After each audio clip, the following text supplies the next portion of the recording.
What's going on, everybody? Appreciate y'all tuning the channel today here at 323 Fabrication. Welcome. If you're new, if you're a returning subscriber, I want you to know I appreciate you. And y'all, this old Buick's coming together. About to put the master cylinder under. It's chilly out here and the wind's blowing. You know, we're from the south. I do not like the cold. You know, and we're an hour from the Gulf, and it's going to be 26 here tonight, and I don't like it. I know some of y'all are in the negatives. I got buddies that are in the negatives. You know, my buddy Ray from Punisher Lamont's Garage, he sent me a screenshot the other day of the weather up there. It was like -1. Could not do it. Like, I want to move to South Florida now, you know, but I mean, I'm not going to, but it's probably warmer down there anyway. But y'all, we're gonna get this master cylinder installed. Probably gonna have to make a brake line, or at least cut the fitting off of this one and redo it. You know, they had that weird, if y'all have been with us on this kind of revive and drive deal here, this had a big weird aftermarket brake booster under the hood. The guy that owned the car worked for a parts distributor for a long time, and so they ran from the master cylinder up here and then back down to wherever it adds to the brake line. So I got to figure all that out, but I got to get this brake line out because the fitting on the other end that used to be hooked to master cylinder is pretty crusty. So we'll see. Let's get started. All right, let me show y'all what I got going on. Master cylinder, still haven't put it in yet because I wanted to get, this is the factory line. So this is where it hooks the master cylinder. There was a cap on this, so whoever took the old master cylinder off, I don't know if they took it off and sent it in to get it rebuilt or what, but it was capped and it still had brake fluid in it, but this was exposed to elements, so it's pretty crusty. So I took a points file and chased all the threads, wire wheeled everything. I think I'm going to be able to reuse it. It starts in there, and that's, you know, that's steel and this is steel, but hopefully it'll seal good, everything will work right. So that being said, I got this out from under the car. On this end of this one, this line with this coupling was added to it so that it could come up here and reach the booster that used to be up here. And then they made this other line right here that ran out of the booster. And I'm going to try to show y'all this. I don't know if you'll be able to see it, but the way this single pot works, right down there, thing with the little wires coming off, that's the brake light switch. You can see that open brass spot, that port, that's where it fed to.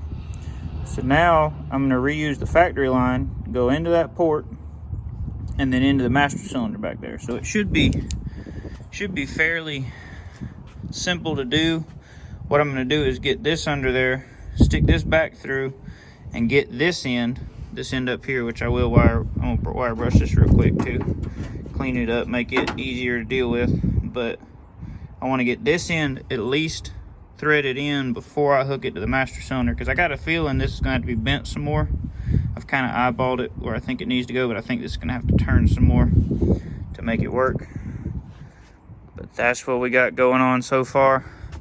Just, you know, PB blasting and trying not to mess nothing up. The brake lines had brake fluid in them. They're pretty clean on the inside, and they're not super rusty. This was just exposed right here, so this end was pretty crusty, but now I think it's going to be okay. Alright, let me give y'all a view from underneath. So you can see those two lines there. The small one was already there. That bigger line, closer to the little tighter gap with the red starter wire behind it, that's the one I had to put in that runs from the master cylinder. So I got it tight. Now I got to go back here and hook it to the end of the master cylinder, and hopefully the fitting will be good enough to tighten up. And then I got to figure out, let me zoom y'all out here. This is the rod from the master cylinder, and it hooks to this. And I got to figure out where that piece is, because I don't have it. If not, I'll have to make one. Like a little fork deal. Probably looks similar to that. That's the one for the transmission linkage, but it'll be a deal like that. And I might have something laying around we can use, but I'm gonna go look and see if I can find this. All right, y'all, master cylinder's tight. Just gotta find the fork thing for it. That fitting finally, when I finally was able to get it started, it pulled down in there, so it's nice and snug. I think we're gonna get away with not having to replace it. Just got to find the way to hook it to the pedal. I'm gonna go ahead and pull the cap off, put some fluid in it, let it start doing its thing. Once we get the pedal hooked up, we'll be able to bleed the brakes. Should be able to put tires on it then. Maybe move it around the yard. If y'all saw that video of the Buick where we went through the box of parts that came with it, there wasn't one of those little fork deals that I remember seeing, and I didn't go back through the box, but I was looking around. I looked at our 57 150 post car, and then I was looking around some other stuff, but this brake pedal's still got the little deal on it up in there. I know you can't see it, but I'm gonna pull it off. I'll show y'all. I think it'll be the same. All right, I don't know if it's gonna be the same for sure or not, but the threads are fine. It looks to be about the same size. So I'm gonna go put some PB Blaster on that, put it in the vise and get it off. There's a little pin and retainer. Maybe that'll work. And then we're just gonna have to bleed some brakes. These old rusty left for dead parts cars come in handy, don't they? Although, believe it or not, this is a 69 real deal 4-speed. It was a maroon car, parchment interior GTO, but it's a parts car now. But the numbers are still good. You know, if somebody needed some numbers, I guess, you know, not that I would sell the numbers. They have to buy the whole car, and then what they do with it's up to them. All right, y'all, we're under the Buick. This is a brake pedal ear pin clip thing off of that orange 69 GTO. Fit the shaft for the master cylinder, which is awesome, so thank you General Motors for that. Pin fit everything. So now we have a brake pedal. Now we just have to get the brake system bled, which I'm not going to bore y'all with, and get some tires on this old car.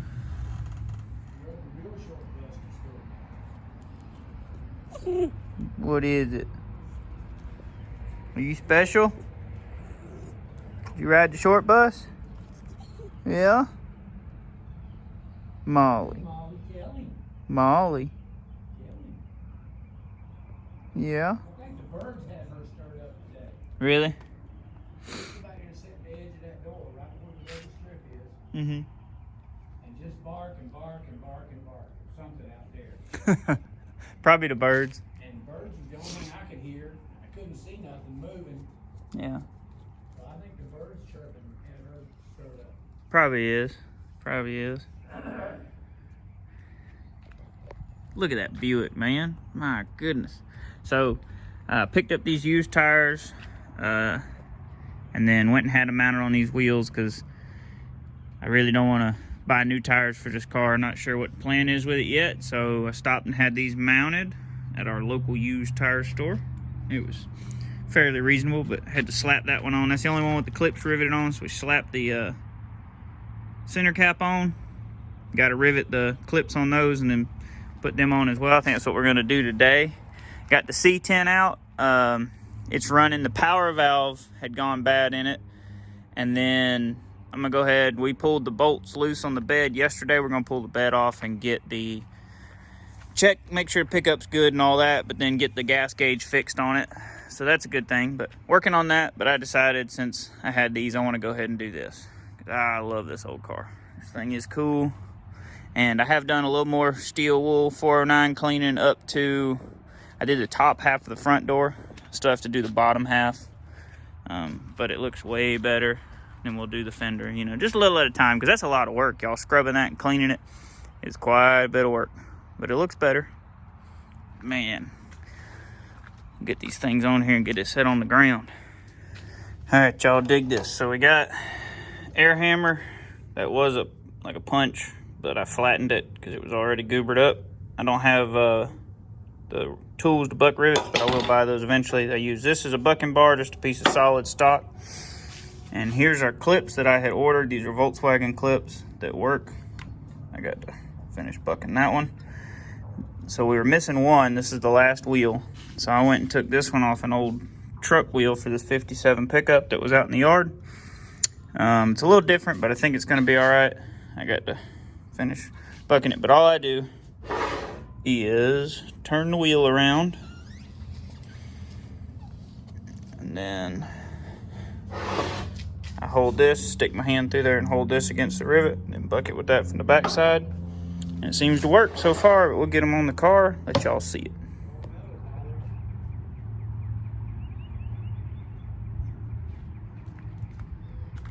Can y'all dig that? What a difference it makes putting wheels and tires on something and setting it back on the ground. I wanted to lower the car, but now that it's actually got the weight setting on the suspension, I don't think it's necessary. I mean, it's actually kind of low. It's not super low, but I mean, probably the frame's probably 10, 12 inches off the ground, which is be good driver height. Now, we don't have the hubcaps on the driver's side yet, and it's also not the best looking side of the car because I haven't cleaned the paint yet with the 409 and the 4-aught steel wool, but it still looks good with the wheels and tires on it.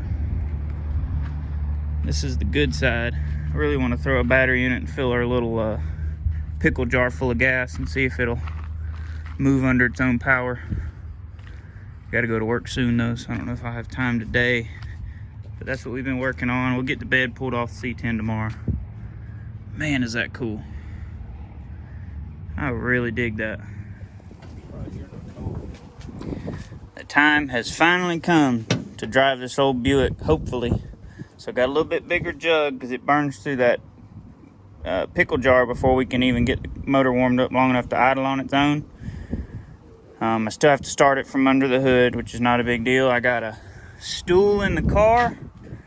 Got the cap back on the master cylinder. And we're going to see if we can drive it around the yard. Got to get it fired up, get it running first, and then go from there. But this motor's got enough clearance in it, it's generally able to crank it.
It's a racing Buick.